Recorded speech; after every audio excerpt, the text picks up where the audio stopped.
Ohio no es solo un estado, es un crisol de misterios que te helarán la sangre. Hoy, destapamos las leyendas urbanas más escalofriantes y extrañas que acechan en sus rincones. Suscríbete, activa la campanita y prepárate para no dormir esta noche. Comenzamos El enigma de Eugene. En una noche fría de 1929, bajo un cielo cubierto de nubes que parecía tragarse la luna, un hombre yacía inmóvil al borde de una carretera polvorienta cerca de Sabina, Ohio. Su cuerpo, rígido y sin vida, estaba envuelto en harapos que apenas sugerían una existencia errante. Nadie sabía quién era. Sin identificación, sin nombre, solo un fajo de billetes arrugados, $140, y un pedazo de papel con una dirección garabateada que llevaba a un terreno baldío en Cincinnati. Las autoridades, con la pereza de quienes han visto demasiados cuerpos sin historia, no se esforzaron mucho. Lo llamaron Eugene, un nombre robado de un vecino cercano al lote vacío, como si bautizarlo borrara el misterio de su existencia. Pero lo que comenzó como un caso olvidado, pronto se transformó en una obsesión macabra que atrapó a Sabina en una danza con la muerte. El cuerpo de Eugene fue entregado a la funeraria Littleton, un lugar donde el olor a formol se mezclaba con el crujir de las tablas viejas. Allí, en un cobertizo olvidado junto a una parada de autobús, lo embalsamaron con una precisión casi irreverente. No lo enterraron. En cambio, lo colocaron en un sofá raído, como si fuera un invitado que aún esperaba ser recibido. Sus ropas, cambiadas ocasionalmente por los dueños de la funeraria, colgaban sobre su piel cerúlea, mientras el polvo se acumulaba en las grietas de su rostro. El cobertizo, con su puerta desvencijada y ventanas empañadas, se convirtió en un santuario grotesco. La gente de Sabina, al principio horrorizada, comenzó a visitar el lugar. Algunos decían que sentían un frío inexplicable al acercarse, como si el aire mismo se resistiera a entrar. Otros juraban que los ojos vidriosos de Eugene los seguían, aunque nadie se atrevía a mirarlo demasiado tiempo. Pasaron 30 días, el tiempo habitual para identificar un cuerpo, pero nadie reclamó a Eugene. En lugar de darle sepultura, los Littleton tomaron una decisión que aún hoy parece sacada de una pesadilla. Lo dejaron allí, en el cobertizo, como una reliquia de un museo macabro. Lo limpiaban de vez en cuando, ajustaban su ropa, reposicionaban sus brazos rígidos. Pero el pueblo, lejos de olvidar, convirtió a Eugene en una atracción. Los niños, con esa mezcla de curiosidad y crueldad que solo la juventud permite, comenzaron a colarse en el cobertizo. Al principio, solo lo observaban, conteniendo la respiración ante la figura inmóvil. Luego, la osadía creció. Un grupo de adolescentes, atraídos por el brillo de los dientes de oro en la boca de Eugene, los arrancó con una navaja, dejando un hueco oscuro en su rostro. El acto, tan vil como nauseabundo, marcó el inicio de una serie de profanaciones. Los niños lo movían, lo sentaban en diferentes posturas, lo arrastraban a rincones del cobertizo para asustar a sus amigos. Algunos decían que, al tocarlo, sentían un cosquilleo en los dedos, como si algo vivo aún habitara en él. Con el tiempo, la historia de Eugene se extendió más allá de Sabina. Viajeros de paso, atraídos por el morbo, llegaban al pueblo solo para verlo. Se decía que más de 1 millón de personas cruzaron el umbral del cobertizo entre 1929 y 1964. Pero la fascinación tenía un lado oscuro. En las noches sin luna, algunos juraban haber oído susurros provenientes del cobertizo, palabras ininteligibles que parecían surgir del propio Eugene. Los ancianos del pueblo advertían a los más jóvenes: no lo miren a los ojos demasiado tiempo, o se llevará algo de ustedes. Sin embargo, la advertencia solo avivaba la curiosidad. Las bromas se volvieron más audaces. En una ocasión, un grupo de chicos lo vistió con un sombrero de paja y lo sentó en una silla frente a la ventana, como si observara la carretera. Los transeúntes gritaban al verlo, convencidos por un instante de que el muerto había cobrado vida. Pero el capítulo más inquietante llegó en 1964, cuando el velo del morbo se rasgó por completo. Una noche, bajo una lluvia torrencial que golpeaba los tejados de Sabina como un tambor fúnebre, un grupo de desconocidos irrumpió en el cobertizo. Nadie sabe cómo lo lograron, pero cargaron el cuerpo de Eugene en un automóvil destartalado y lo llevaron a la Universidad Estatal de Ohio, a más de 60 millas de distancia. Allí, en el corazón del campus, lo abandonaron en un banco, como si fuera un estudiante exhausto que descansaba tras un largo día. La escena era surrealista. Un cadáver embalsamado, vestido con ropas desaliñadas, sentado bajo la luz de un farol, con gotas de lluvia resbalando por su rostro inmóvil. Los estudiantes que lo encontraron al amanecer gritaron, algunos huyendo, otros acercándose con una mezcla de horror y fascinación. La policía, alertada por el alboroto, devolvió el cuerpo a la funeraria Littleton con una mezcla de vergüenza y desconcierto. El incidente fue la gota que colmó el vaso. Incluso los habitantes de Sabina, acostumbrados al espectáculo macabro, sintieron que habían cruzado una línea. Por fin, alguien con un mínimo de decencia decidió que Eugene merecía descanso. En una ceremonia sencilla, bajo un cielo gris que parecía reflejar el peso de la culpa colectiva, lo enterraron en el cementerio local. Su lápida, grabada con las palabras Eugene, encontrado muerto en 1929, enterrado en 1964, se convirtió en un punto de peregrinación. Los visitantes dejaron monedas y baratijas sobre la tumba, un gesto que algunos decían era de respeto, pero otros creían que era una ofrenda para apaciguar un espíritu inquieto. Porque, aunque Eugene estaba bajo tierra, las historias no cesaron.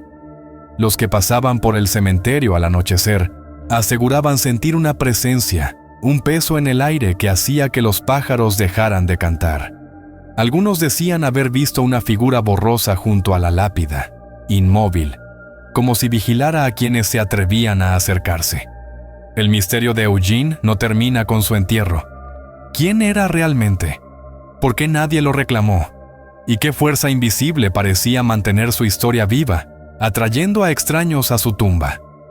Los más supersticiosos creen que Eugene no era un simple vagabundo, sino alguien que llevaba consigo un secreto que la muerte no pudo silenciar. Otros, más prácticos, apuntan a la negligencia de las autoridades y la morbosa curiosidad del pueblo como la verdadera raíz de la leyenda. Pero hay algo innegable. La lápida de Eugene, cubierta de monedas que brillan bajo la luz de la luna, sigue siendo un recordatorio de que, en Sabina, la línea entre la vida y la muerte es más delgada de lo que parece. Y en las noches más oscuras, cuando el viento susurra entre los árboles, algunos juran que pueden escuchar el eco de un nombre que nunca fue suyo. Eugene, el susurro de Utopía. En 1844, a orillas del río Ohio, donde el viento llevaba el aroma húmedo de la tierra y el murmullo constante del agua, un grupo de soñadores se reunió para dar vida a un sueño imposible. Utopía, como bautizaron su asentamiento, no era solo un nombre, era una promesa.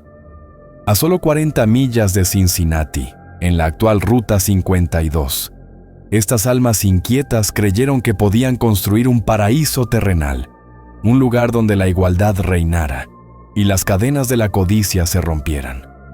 Pero lo que comenzó como un experimento de esperanza, pronto se convirtió en un eco de tragedias, susurros de traición y un pueblo que, incluso hoy, parece resistirse a ser olvidado por las sombras que lo habitan. Los fundadores de Utopía eran seguidores de Charles Fourier, un filósofo francés cuyas ideas de socialismo utópico encendían los corazones de quienes estaban cansados de la brutalidad de la revolución industrial. Fourier soñaba con comunidades donde el trabajo y la riqueza se compartieran, donde cada hombre, mujer y niño tuviera un lugar sin temor a la pobreza. En Utopía, las familias pagaban una cuota modesta, $25, una fortuna ajustada por la inflación. y a cambio recibían un pedazo de tierra y una casa humilde. Era un trato que parecía demasiado bueno para ser verdad, y quizás lo era. Bajo el sol abrasador del verano, los colonos trabajaban la tierra, construían hogares y cantaban himnos a la cooperación. Pero en las noches, cuando la luna se alzaba sobre el río, algunos decían sentir una inquietud, como si el suelo mismo rechazara sus sueños. La comunidad prosperó por un breve instante, pero las grietas no tardaron en aparecer. La economía, basada en ideales más que en pragmatismo, comenzó a desmoronarse. Las cosechas no rendían lo suficiente, los recursos escaseaban, y las promesas de Fourier parecían desvanecerse como niebla al amanecer. Los colonos, desilusionados, comenzaron a abandonar Utopía apenas 2 años después de su fundación.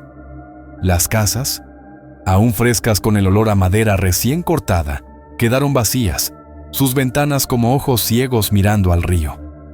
Pero la historia de Utopía no terminó allí. En 1847, un nuevo grupo llegó, atraído por una fuerza aún más extraña: el espiritismo. Liderados por John Waddles, un hombre de mirada intensa y voz que parecía resonar con ecos de otro mundo, los espiritistas creían que podían hablar con los muertos. Compraron las tierras abandonadas de Utopía y llenaron el aire con cánticos y sesiones nocturnas, convocando espíritus en círculos iluminados por velas. Los colonos afirmaban escuchar voces en la oscuridad, susurros que les daban consejos sobre cómo vivir, cómo cultivar, cómo amar. Pero no todos los mensajes eran benignos. Algunos decían que las sombras se movían en los bordes de sus fogatas, figuras que no reflejaban a nadie presente. Una mujer, conocida solo como Elisa, juró haber visto a un hombre sin rostro parado junto al río, señalándola antes de desvanecerse en la corriente. Los espiritistas, lejos de asustarse, lo tomaron como una señal de que estaban cerca de desentrañar los secretos del más allá. Sin embargo, la naturaleza no respeta los sueños humanos, ni los vivos ni los muertos. En diciembre de 1847, el río Ohio, hinchado por lluvias implacables, se alzó como una bestia furiosa. Las aguas rugieron, rompiendo diques y tragándose las casas de Utopía en una noche de caos. Los gritos de los colonos se mezclaron con el estruendo del agua mientras intentaban salvar lo poco que tenían. Muchos no lo lograron. Los cuerpos, arrastrados por la corriente, nunca fueron encontrados, y los sobrevivientes, temblando bajo mantas empapadas, hablaron de algo más en el agua, una presencia que no era solo el río, algo que los observaba desde la profundidad. Cuando el amanecer llegó, Utopía era un campo de escombros, sus sueños de perfección ahogados bajo el lodo. Pero el espíritu de Utopía era tenaz, o quizás maldito. Poco después, un tercer grupo llegó, liderado por Josiah Warren, un anarquista individualista cuya visión era tan radical como las anteriores.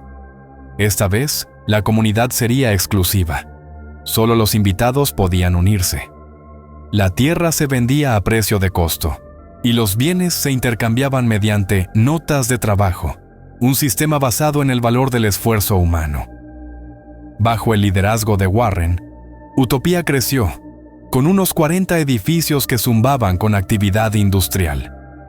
Sin embargo, incluso esta iteración no estaba libre de sombras. Los colonos hablaban de noches en las que las herramientas se movían solas, de puertas que se cerraban sin motivo, de risas infantiles que resonaban en casas vacías. Algunos creían que los espíritus de los espiritistas ahogados aún rondaban, resentidos por la nueva ocupación. La guerra civil, con su caos económico y la escasez de bienes, asestó el golpe final. Los precios de la tierra se dispararon y la comunidad se desmoronó. Sin embargo, no todos se fueron. Algunos colonos, aferrados a la tierra, permanecieron, viviendo en las ruinas como guardianes de un sueño roto. Josiah Warren, en una visita años después, escribió con melancolía sobre el pequeño germen de una sociedad equitativa que había ayudado a crear. Pero incluso él admitió sentir algo extraño en el aire, una presencia que parecía susurrar su nombre en las noches ventosas. Hoy, Utopía es un pueblo fantasma, un puñado de estructuras desmoronadas que se alzan como esqueletos contra el horizonte. Los cazadores de fantasmas acuden en busca de emociones, armados con grabadoras y cámaras térmicas, pero pocos se quedan después del anochecer. Los que lo hacen cuentan historias inquietantes, luces parpadeantes en las ventanas rotas, pasos que crujen en el suelo donde no hay nadie y un frío que se cuela bajo la piel, como si el río mismo respirara sobre ellos. Los lugareños evitan el lugar, murmurando sobre las almas que nunca encontraron paz, atrapadas en un ciclo de ambición y tragedia. El verdadero misterio de Utopía no es solo su caída, sino lo que dejó atrás. ¿Qué fuerza atrajo a 3 grupos tan diferentes al mismo pedazo de tierra, solo para verlos fracasar? ¿Eran los susurros de los espiritistas reales? ¿O solo el eco de sus propias esperanzas rotas? Y sobre todo, ¿qué presencia aún acecha en las ruinas, observando a los intrusos con ojos que no parpadean? En las noches sin luna, cuando el río Ohio murmura contra las orillas, algunos dicen que pueden escuchar los cánticos de los colonos, mezclados con el llanto de aquellos que el agua se llevó. Utopía no es solo un lugar, es un recordatorio de que incluso los sueños más brillantes pueden convertirse en pesadillas. El misterio de Munchkinville, en las afueras de Cincinnati, donde los caminos serpentean entre colinas cubiertas de hierba y el silencio parece tragarse los sonidos de la ciudad, existía un lugar que los rumores transformaron en una pesadilla viviente. Lo llamaban Munchkinville, un nombre susurrado con una mezcla de burla y temor, como si pronunciarlo demasiado alto pudiera despertar algo oculto en las sombras. La leyenda hablaba de un pueblo habitado por personas pequeñas, antiguos artistas de circos que se habían retirado a una vida apartada, listos para arrojar piedras a cualquiera que osara acercarse. Pero tras la fachada de esta historia pintoresca yace una verdad mucho más inquietante, una que aún hace que los lugareños eviten ciertos senderos al caer la noche.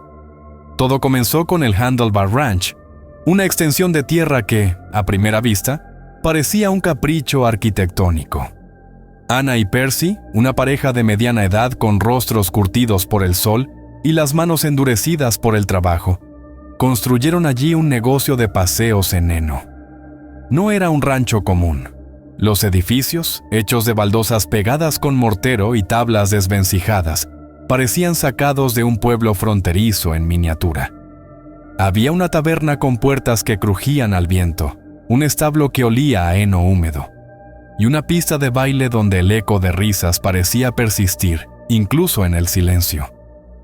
Mesas de picnic se alineaban bajo árboles nudosos, y una parrilla oxidada humeaba en las tardes de verano, atrayendo a estudiantes de fraternidades de la Universidad de Cincinnati y Miami de Ohio, ansiosos por una noche de diversión rústica. Pero el rancho tenía algo extraño, algo que ponía la piel de gallina incluso a los visitantes más despreocupados. Desde la carretera, los edificios parecían demasiado pequeños, como si estuvieran diseñados para habitantes de otra escala. Las ventanas, bajas y oscuras, parecían observar a los transeúntes con una intensidad perturbadora. Los estudiantes, ebrios de cerveza y risas, contaban historias de sombras que se movían detrás de los cristales, figuras que no correspondían a Anna ni a Percy. Algunos juraban haber oído música de circo, un lamento metálico que flotaba en el aire nocturno. Aunque no había altavoces ni orquesta a la vista, los más valientes se acercaban a la cerca delantera, donde colgaban campanas oxidadas, y las tocaban como desafío. Pero cuando lo hacían, Anna o Percy aparecían, gritando desde la cima de la colina donde estaba su casa, sus siluetas recortadas contra el cielo crepuscular. Desde la distancia, parecían pequeños, casi diminutos, alimentando los rumores de que el rancho era algo más que un negocio. Con el tiempo, las bromas se volvieron más osadas.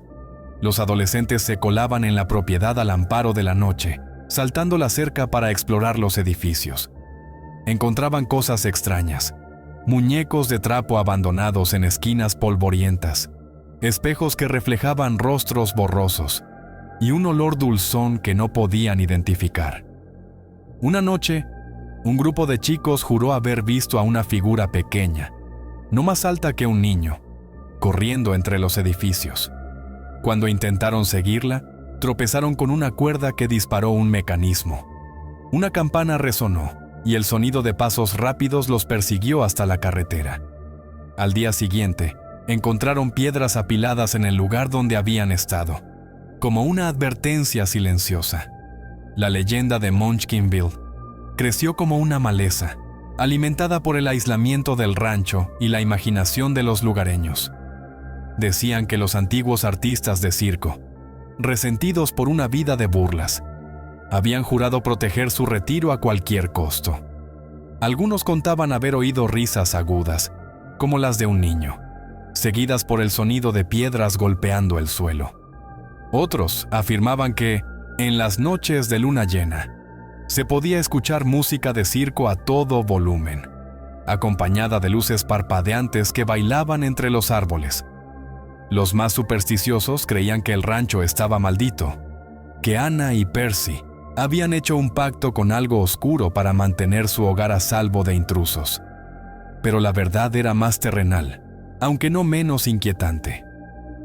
Anna y Percy no eran artistas de circo, sino granjeros que habían vertido sus ahorros y su alma en el Handlebar Ranch.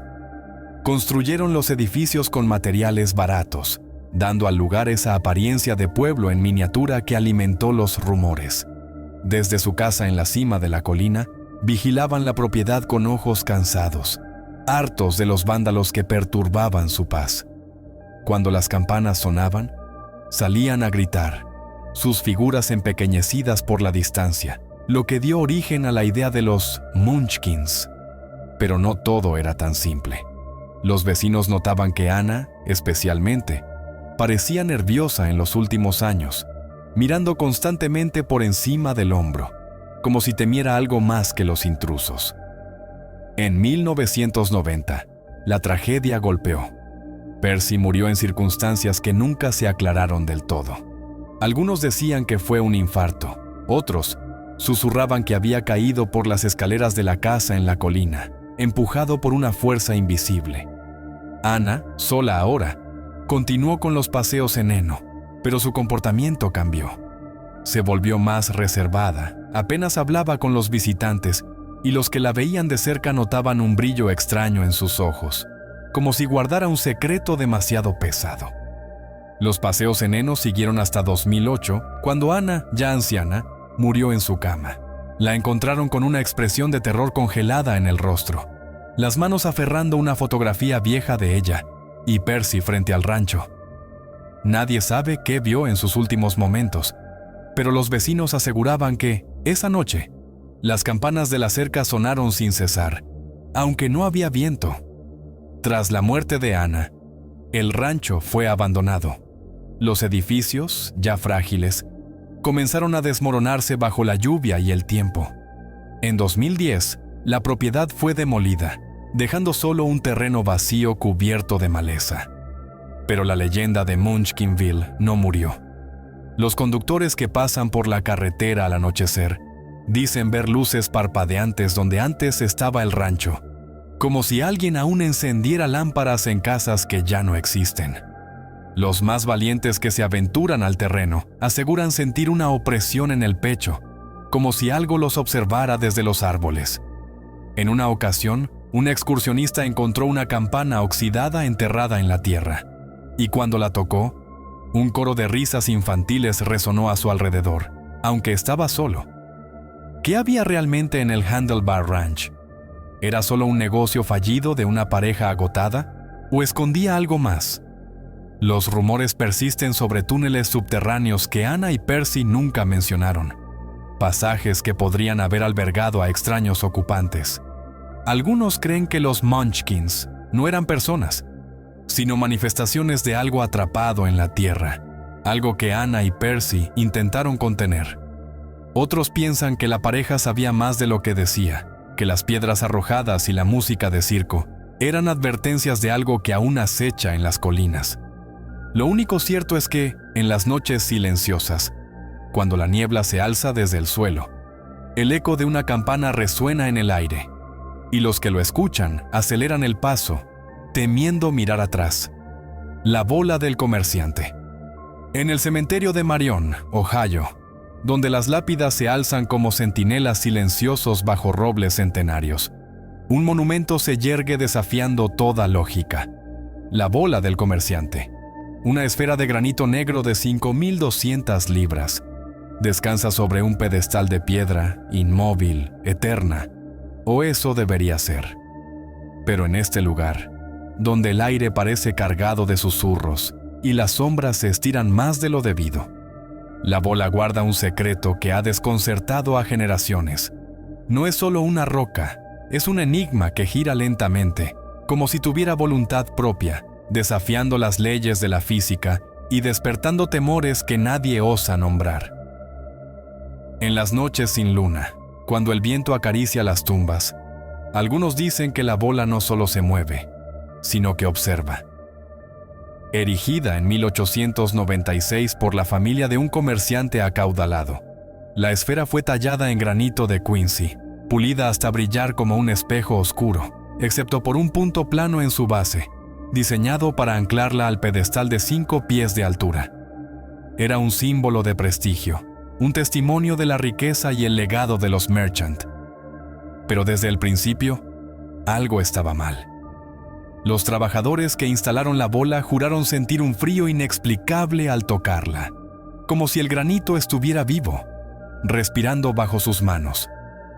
Uno de ellos, un hombre supersticioso llamado Amos, afirmó que la esfera vibró ligeramente cuando la colocaron, un zumbido que sintió en los huesos. Sus compañeros se rieron, pero nadie quiso trabajar en el cementerio después del anochecer. Pasaron los años, y el cementerio de Marion se convirtió en un lugar de peregrinación, no por las tumbas de soldados de la Segunda Guerra Mundial, ni por la sepultura del presidente Warren G. Harding, sino por la bola. Los visitantes notaron algo extraño. El punto plano, que debía estar firmemente asentado en la base, no siempre estaba donde debería. Fotografías de principios del siglo XX mostraban el punto cerca de la cima de la esfera, como si hubiera girado sola. Los registros de la familia Merchant, guardados en polvorientos libros del ayuntamiento, revelaron que en 1898 intentaron corregir su posición, aplicando alquitrán para fijarla, pero la bola no obedeció. Para 1910, el punto plano había vuelto a moverse, avanzando 1 pulgada cada década, un desafío silencioso a la gravedad y al sentido común. Nadie en Marion podía explicar por qué la bola se movía. Los escépticos hablaban de vibraciones imperceptibles, tal vez de los trenes que pasaban a kilómetros de distancia, o de la congelación y descongelación del agua, en las grietas microscópicas donde la esfera tocaba su base. Pero estas teorías no calmaban los nervios de los lugareños. En las noches de tormenta, cuando los relámpagos iluminaban el cementerio, algunos decían ver sombras alrededor de la bola, figuras que no reflejaban a nadie presente. Un anciano, que solía barrer las hojas del cementerio, juró haber oído un susurro en una ocasión, una voz que parecía salir de la propia esfera, murmurando palabras ininteligibles. Los niños evitaban pasar demasiado cerca, temiendo que la bola, con su superficie lisa y brillante, pudiera verlos de alguna manera. La leyenda creció con los años. En 1920, un grupo de estudiantes de la universidad local, intrigados por las historias, organizó una vigilia nocturna para observar la bola. Armados con linternas y cuadernos, se sentaron en círculo alrededor del monumento, esperando captar algún movimiento. A medianoche, uno de ellos, una joven llamada Clara, afirmó haber visto la esfera girar ligeramente, un movimiento tan sutil que los demás dudaron de sus ojos. Pero cuando revisaron el punto plano al amanecer, estaba fuera de lugar, apenas 1 centímetro. pero suficiente para que Clara huyera llorando, convencida de que algo la había mirado desde el granito. Los demás intentaron racionalizarlo, pero nunca volvieron al cementerio. Décadas después, en 1970, un historiador local, obsesionado con la bola, decidió marcar su posición con pintura blanca, trazando una línea en la base y otra en la esfera. Cada año, regresaba para medir el desplazamiento. Sus notas, encontradas tras su muerte en una caja polvorienta, mostraban un movimiento constante, 1 pulgada por década, siempre en la misma dirección, como si la bola siguiera un propósito invisible. Pero lo más inquietante no era el movimiento, sino lo que escribió en su última entrada. No estoy solo cuando la observo. Hay algo aquí y no quiere que me acerque. Nadie supo qué lo llevó a escribir eso, pero el historiador fue encontrado muerto poco después, sentado en un banco frente a la bola, con los ojos abiertos de par en par y una expresión de terror grabada en su rostro. Hoy, la bola del comerciante sigue en pie, tan imponente como siempre, su superficie reflejando el cielo y las tumbas circundantes. Los visitantes que se atreven a acercarse sienten un escalofrío, no solo por el frío del granito, sino por la sensación de ser observados. Algunos han reportado sueños extraños tras visitarla, visiones de un hombre con ropas antiguas, parado junto a la esfera, señalándolos con un dedo huesudo. Otros han encontrado marcas en la tierra alrededor del pedestal, como si alguien hubiera caminado en círculos alrededor de la bola, aunque las cámaras de seguridad no muestran nada. Los científicos han intentado explicar el movimiento con teorías de vibraciones sísmicas o cambios térmicos, pero ninguna explicación satisface del todo. ¿Por qué se mueve siempre en la misma dirección? ¿Por qué el aire parece más pesado cerca de la bola, como si el tiempo mismo se detuviera? Los más supersticiosos creen que la bola está vinculada a algo más antiguo que el cementerio, algo enterrado en la tierra mucho antes de que los Merchant construyeran su monumento. Los nativos de la región, cuyos ancestros vivieron en estas tierras, hablan de un espíritu inquieto, un guardián de la tierra que no tolera ser olvidado. Algunos dicen que la bola es un sello, una barrera que contiene lo que yace debajo. Pero en las noches de niebla, cuando el cementerio está en silencio, los guardias nocturnos reportan luces parpadeantes cerca de la esfera, como si algo intentara escapar. La bola del comerciante no es solo un misterio, es una advertencia. Y aquellos que se acercan demasiado sienten que, sea lo que sea que la mueve, no está jugando. El mono aullador de Columbus. En el corazón de Columbus, Ohio, el Parque Manura se extiende como un oasis verde entre las calles bulliciosas. Un lugar donde los residentes pasean a sus perros, los niños juegan bajo el sol y el murmullo de la vida cotidiana parece eterno. Pero en una gélida mañana de febrero de 2016, algo irrumpió en esa calma, algo que no pertenecía a los tranquilos senderos ni a los árboles desnudos por el invierno. Un mono aullador, con su pelaje oscuro y sus ojos brillantes, fue visto balanceándose en las ramas de un roble antiguo, su presencia tan fuera de lugar que los testigos dudaron de sus propios sentidos. Lo que parecía un encuentro fugaz se convirtió en una obsesión para los habitantes del parque, un misterio que aún acecha en las sombras, susurrando preguntas que nadie puede responder. ¿De dónde vino? ¿Y qué quería? El día comenzó como cualquier otro en el vecindario. La nieve cubría el suelo en un manto irregular, y el aire cortante obligaba a los paseantes a hundir las manos en los bolsillos. Fue entonces cuando Sara, una madre joven que paseaba con su hijo, levantó la vista y lo vio. Allí, en lo alto de un árbol, una criatura de pelaje negro se movía con una agilidad inquietante. Sus movimientos rápidos y precisos, como si estuviera huyendo de algo invisible. Sus aullidos, graves y resonantes, cortaron el silencio haciendo que los pájaros huyeran en desbandada. Sara, paralizada, apretó la mano de su hijo, convencida por un instante de que la criatura la miraba directamente a los ojos. Cuando intentó tomar una foto, el mono desapareció entre las ramas dejando solo el eco de su grito y una sensación de inquietud que no la abandonaría. La noticia corrió como pólvora. Primero fue Sara, luego un cartero que juró haber visto la misma criatura trepando por otro árbol cerca del estanque del parque.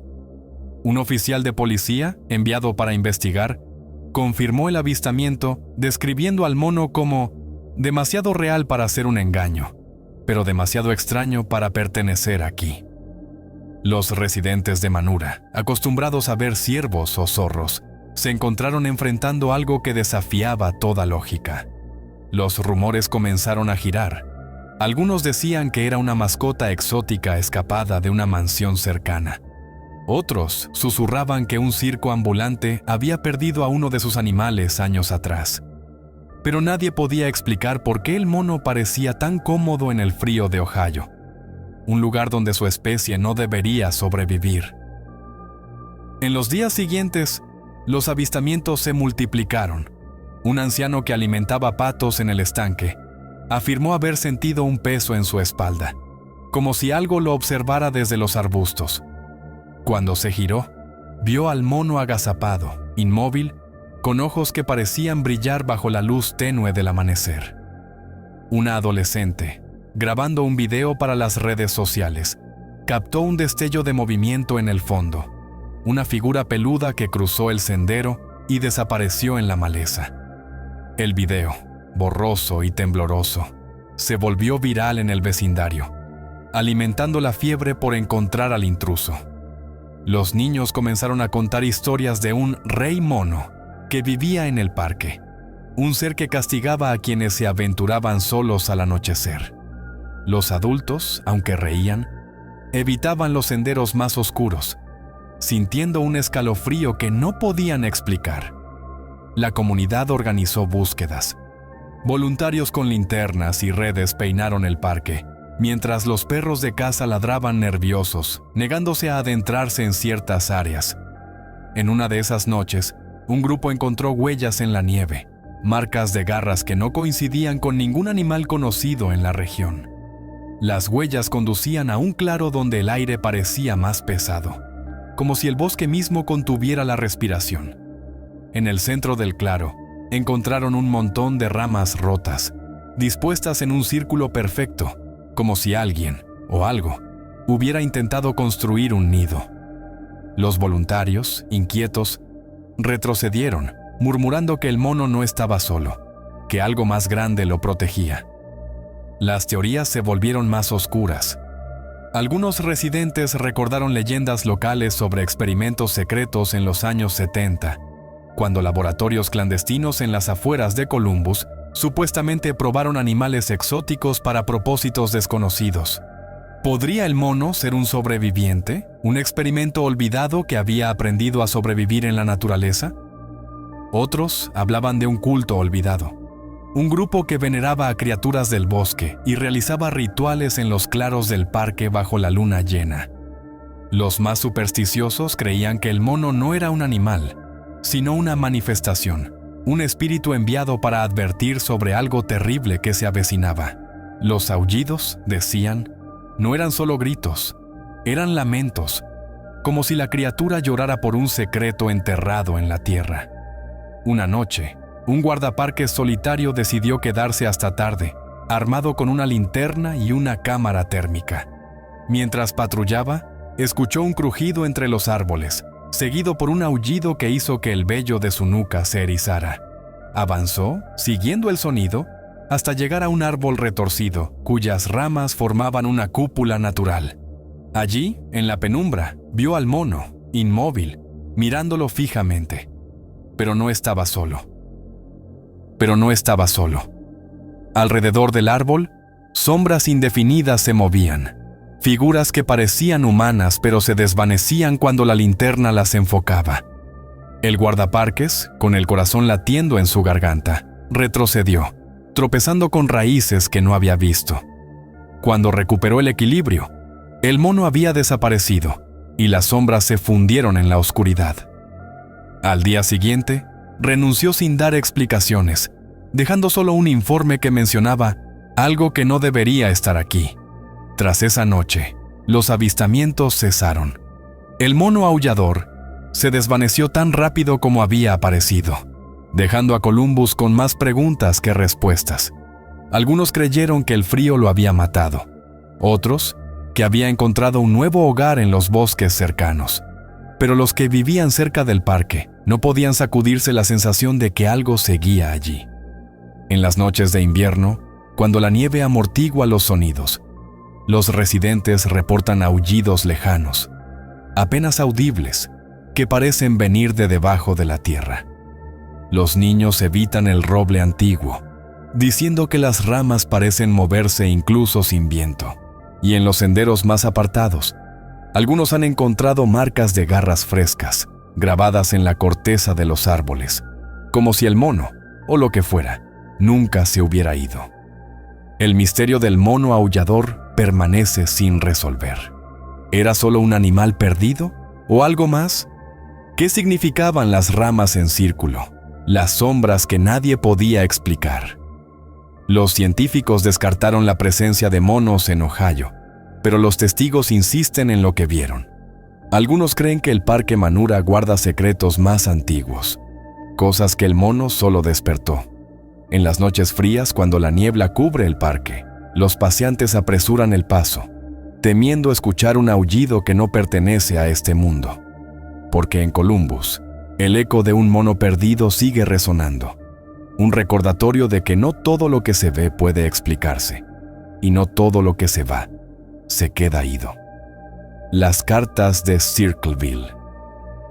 En la tranquila ciudad de Circleville, Ohio, donde las calles están bordeadas de casas modestas y el ritmo de vida parece detenido en el tiempo, un veneno invisible comenzó a circular en 1976. No era una plaga ni un asesino al acecho, sino algo más insidioso: cartas anónimas, escritas con una letra temblorosa, que llegaban a los buzones como mensajeros de la discordia. Estas misivas no solo revelaban secretos oscuros de los residentes, sino que amenazaban con exponerlos, castigarlos, incluso matarlos.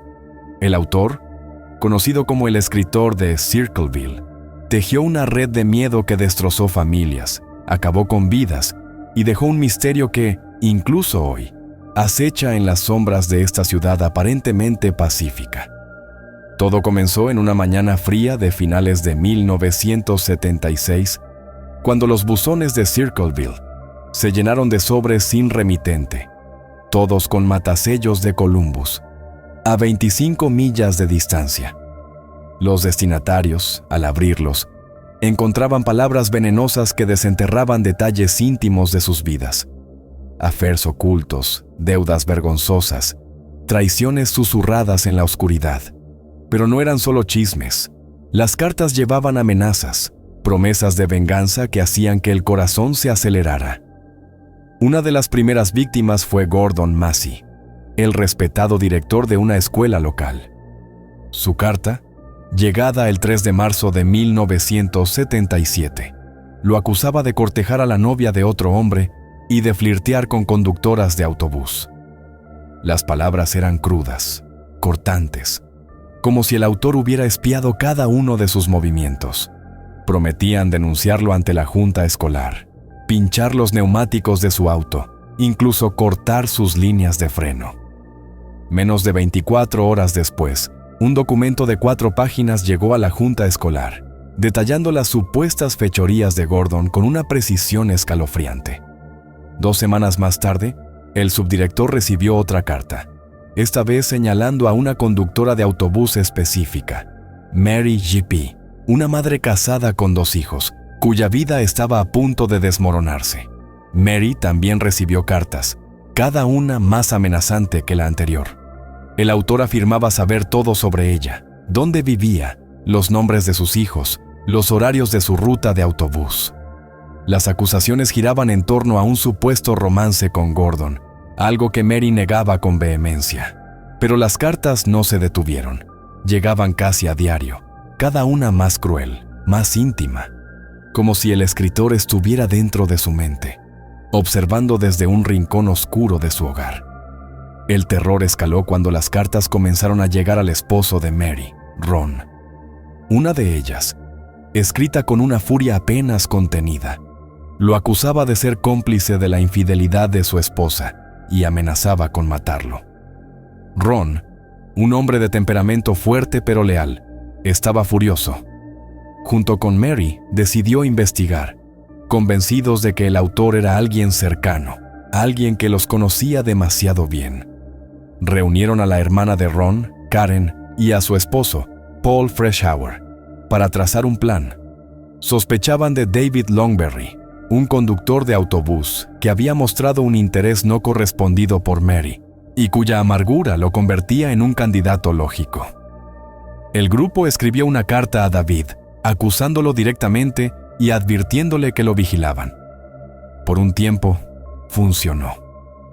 Las cartas cesaron y un silencio inquietante se instaló en Circleville, pero la calma era una trampa.